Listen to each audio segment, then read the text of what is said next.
Welcome, traders. Dr. Keith in for Rob. It is Friday, May 29th, 2026. Hope you're doing well.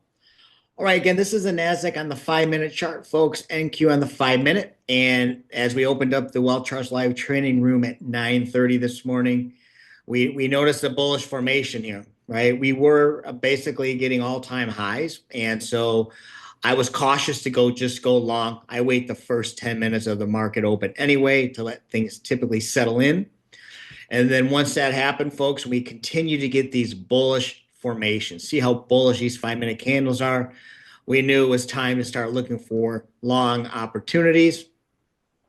Then once we hit highs and we started getting signals saying, okay, hey, that's probably the high for right now, the overall target was down here to the gap level, which was the 4 p.m. close on Thursday night, right? Or Thursday, I should say. So we basically went up, came all the way back down, and then some, filled the gap. And now at the time of this video, we're heading back higher. We'll hit new all-time highs again towards the end of the day. Time will tell. So with that, folks, so how do we trade? So we took two solid trades this morning in the training room. And again, I'm focusing on scalping right now, folks. And here's the Renko chart. And you can see we were in a buy zone here at 940-ish. After a pullback, we went back into a buy zone.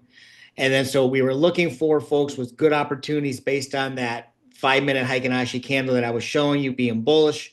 And so we took two good trades here and here, grabbed over 40 ticks on the moves today. Okay, so 40 tick profit here in total.